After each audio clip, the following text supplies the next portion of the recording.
no nsia me ma hwefo nyina chi ema makwaba ediba XTV eso enne eyefiada enne yosana bosom ne detoso edumien afempimien ni edwunumienu no emu emraso sensem akoso ye maimo ne amahodo so nsem aye saka ya boabo ne nyina no sanopa no nsia kase a yedi ebro kasebo no edoso pa iye ne dimu akote bia obete enne se Johnson esedun ketia de atodwa se wo mampani na adodan kwakufado e de atodwa se wo ye isachaye e wo na aban mu a NDC fo e pese niema edriga nti na wo pese o ye isachaye wo chimu se na aban kura se niema edriga dida aden e de na NDC fo e hwehwe bi mu ana ni nyina e wo kasebo mu a ye di ebrewo na wo kopie mu e wo apieti nso a GRA Ghana Revenue Authority wo mo so e de sikabo 350,000 Ghana cedis e de akwakoma mo se wo mo emfahwe na efie anapo se ekuro na wo mo sanso eye ni yie no wo mo emfamboa ni nyina e wo kasebo mu a ye di ebrewo na wo kopie mu wo bepie wo nkramponi mantemu a adehye bi a wo mo ewo enkramponi mantemu a wo mo epenso e de subo kese pam e de bo Ghana Water Company for say emprempre no ebela ya omudi bre omonom esusu treb wai bai dodo edoso dodo esododo wo mu bisa say e de nyema no wo mu use na so Ghana Water Company for e de baba to just enye nokre bela omudi bre omono nyema wo mu use so mu use na so be pepepe ene ye di emma wo mono ni nyina e wakasebo emu a ye di ebrewo nsem bi kan we hu ene ye di bro se anopa no nsia kase e wo XTV eso oba pa me bi sakosi ate enmidin me na medika sebui ebro afejibre na me fa kasebui di woman kasa emfamo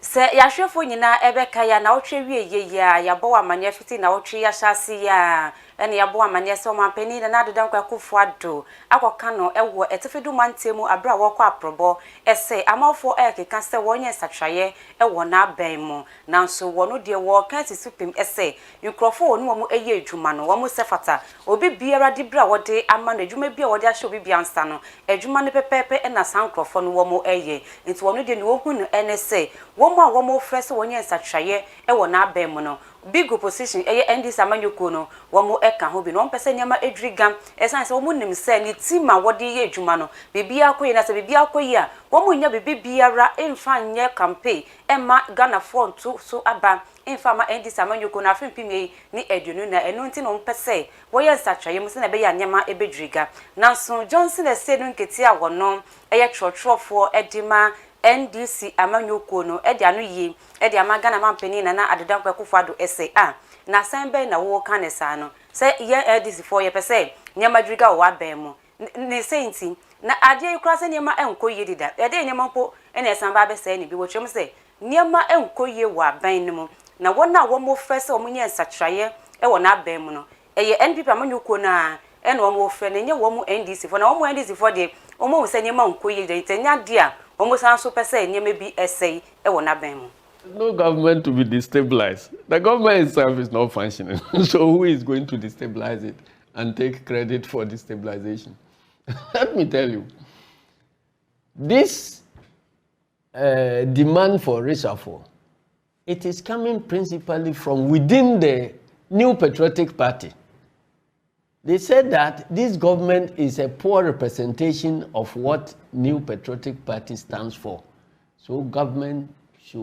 president should reshuffle and put the right people there to implement the type of governance that MPP believes. Government now came in to accept that the economic policies have not yielded the desired, and therefore they are to go to NF. And we were called to come on board with our suggestions. And they called you? Oh, there was a public, we were not invited per se with a letter, but there was a public call that now we are in difficulty. It is about the whole country. Everybody should come on board. So we said that, well, the same drivers who took the vehicle into a ditch cannot be relied upon to drive the vehicle again once we want to rescue it. So the managers of the economy must be changed, if not for anything at all. The trust, they have lost the trust of the people. And governance is about trust between the governed and the government. So if somebody had been seen to be very, very economical with the truth. I don't want to be saying lies. A person has been lying persistently and misleading you, and you run into a problem. And now that same person says that from today going, I'll be speaking the truth. Nobody will believe them. So it is better to change that team, put a fresh team there with fresh faces, and when they are communicating with the people, Ghanaians, and urging them to endure the hardship so we get out of this place, people will believe them. Otherwise, leaving the same people there. Why? When St. Paul converted from a murderer into a Christian, because he was persecuting Christians, he could not preach in his own town. He has to leave and go and preach somewhere. The moral of the lesson is that when you have the same finance minister, the same chairman of economic management team, the same this, the same that, who have messed up and brought us this low, they are there, and you say that people should come and support so that they will remain there and take us out of the mess. Nobody will. There's no government to be destabilized. The government itself is not functioning. So who is going to destabilize it and take credit for destabilization? Let me tell you, this Sina nipa wakasa isisia chochofo edima NDC Amanyuko no Johnson the Stadium Ketia General Mosquito na wakasa no na yahwefo beka ya afia hyase opepo bosum ni mu a yate asempa amfemfiri eye apieti atorenchem kase bi pa esiye ekowie chire na twese ekuro ni nyina ebutu nipa dodo a wo mofemu ehwe wo nkwa nipa dodo na so na wo eprepra wo atwero mo japade kase pa ye nyina ye nim asem we dida na ekowie chire no na aban no ayehjese e wose yetimi ye yesanso echichi kuro no emfensi ho biom na se na kuro ni nyina ahye na nyama nyina asai e wo no akwakwo hie sika botre yetimi mpo etimi asanso echichi kuro no ediesi ho biom ne sentine wo mo ebie fund kase pa obi biara wo pese wo ya adoye no wotimi edi ne sika ekogum na wona wo da fund no anom edi nsembia babetudwa ese wo mo hia sika botre eye 70 billion Ghana cedis asana mpo wo motimi asanso achichi kuro no ediesi ho biom adkra ne nyumeku ahodo eye wo mo adoye imprempren Ghana Revenue Authority fonso abom homodin edi sika botre eye 50,000 Ghana cedis edi akwakoma fan ne se wo mo hwe na wo mo fan ka wo mo sika ho yesanso fan chichi kuro no biom wona wo mo epro mo da hospitals ahodo no yens fa bi infa hwe wo mo na nipa wogina eye Ghana Revenue Authority fo anemo edi sikei ekọ ye wopani Dominic edi nsemsei etuja. The responsibility of collecting revenue, and having also noticed or heard about the disaster that actually hit Apiati, and as part of our corporate social responsibility, we decided to actually contribute some money. Commissioner General decided to just bring some support, 50,000 Ghana cedis, to support assuage the suffering of the people of Apiatu. And as I said, it's part of our corporate social responsibility. And also note that that community is also a community we get taxes from. And now that they are down, we should also be able to help them, be able to come up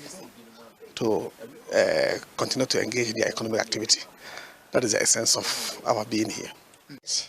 What is CK Echo ye nipa wojina womanemu nyina agi CK dreamteni edima Apieti Development Support Fund Dr. Dress Ayi wono so atoja say womo ebo mo homodin na prempren no dia womo echichi kuro no kakra na womo wogide warehemu ese won bechichi kuro no makro no kra no ebekwa wie chebe kasi kro di fankasa womo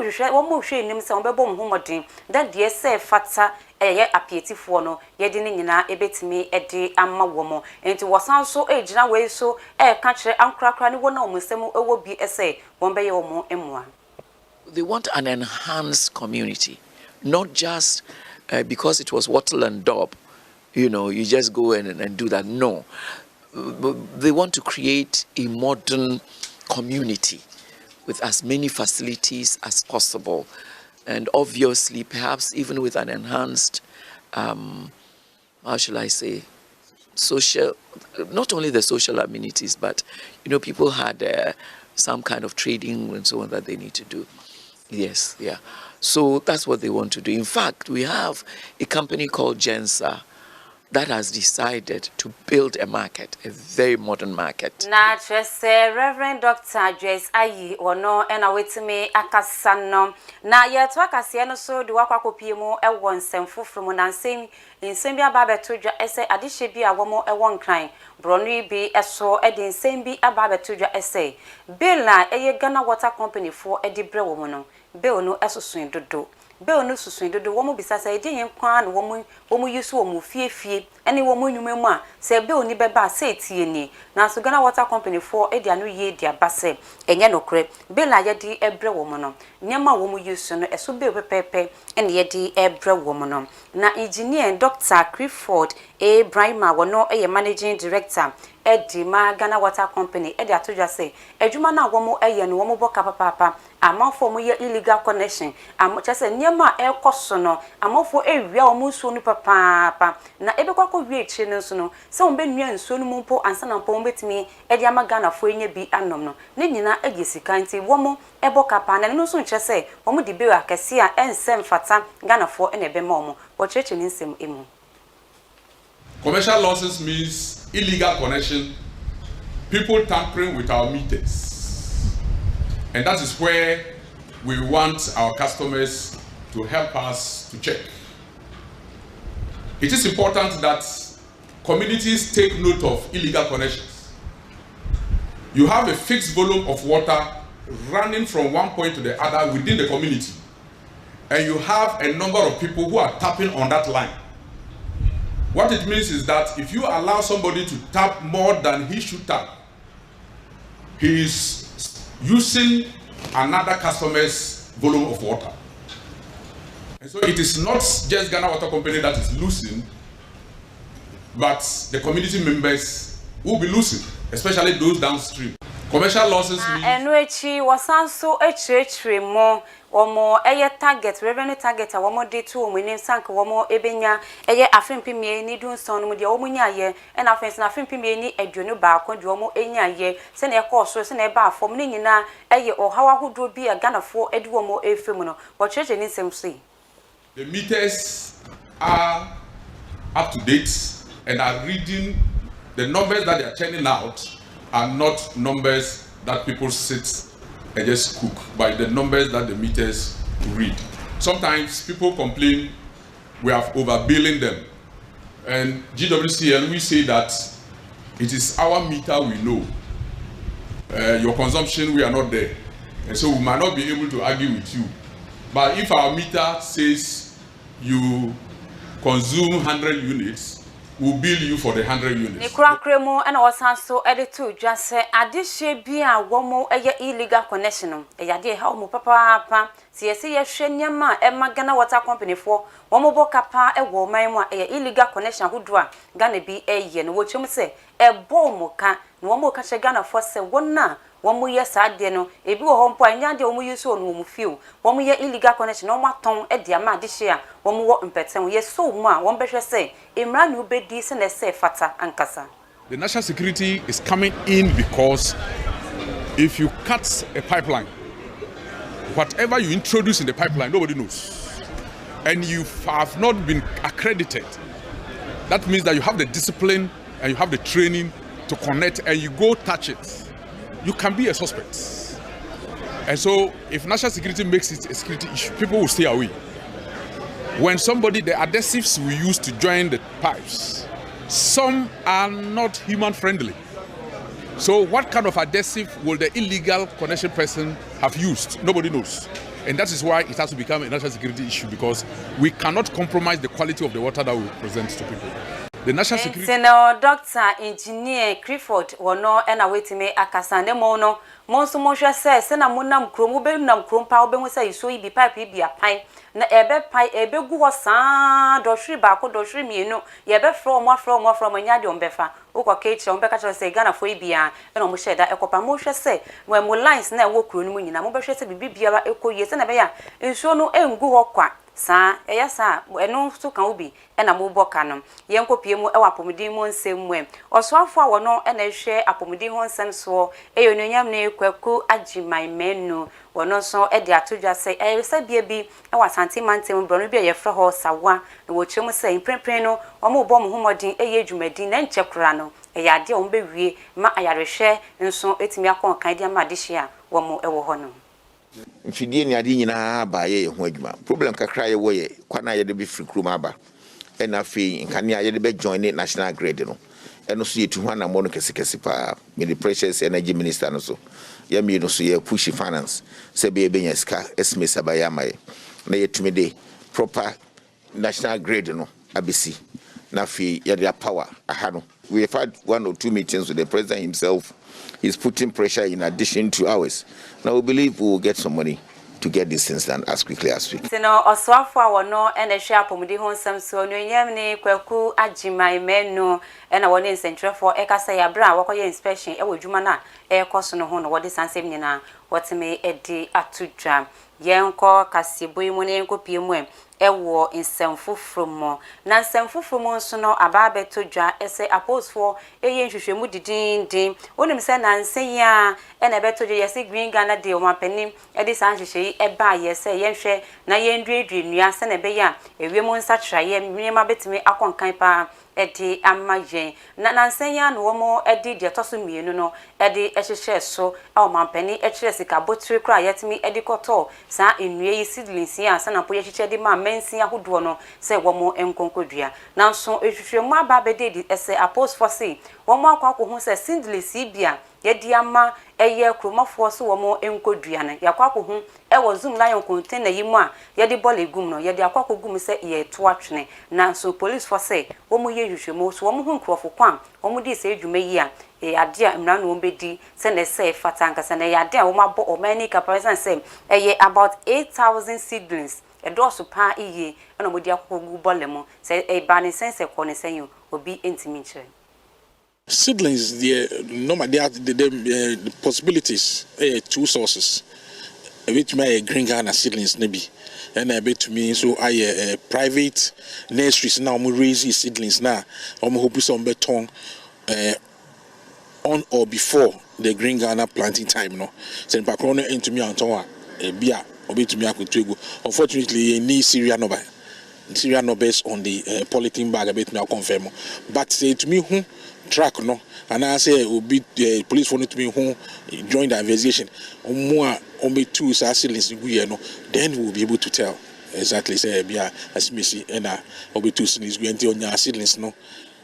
Sino asanti mantemo na system yi esi ye mprempren no forestry commission affairs no apostle a wo mo wa asanti mantemo no wo mo ye hwehwemu didin die hu nipa kran ana pote nkrofo kwa mo di sa eye seedlings yi ade akokugu dustbin mo ewo asanti mantemo ye ngira wo mo sebuso na ye fa kasebo ye wode ma ena no pe ye mfa ni nyina mfensi ya enafia day ye da wase se onya bre eni adaje na ohwe XTV ya no panonsia kase memfa sedam fama Chichi Beauty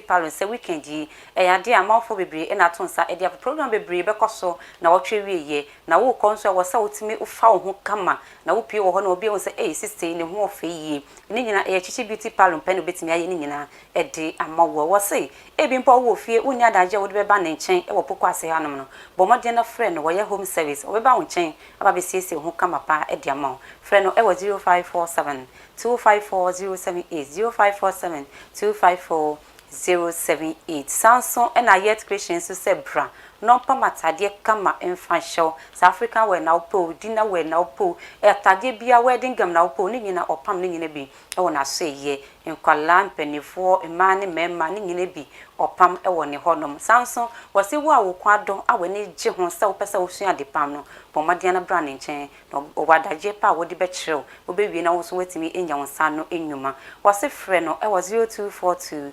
389 851 0242 389 851 na memfa sedam fama DJYX wono ene gina camera n'echi emame na sa wokopie mu ewo MC a ho nso ade twa metu mu eye Bismarck abra lonso entai n'echi nipa ko chim se nyina go krata so mame mambe kinkan ede ma wo eye Zainab Hassan na me kinkan ede ma wo nso eye obapa Mavis Akosua ate me sorry so magudie mu nsem de opeti de opa hwe no me nua be ma microphone wi ata Mr. Mwat why crowd papa wodi ebro mo afidi no enda hiya me de wase emomo enishe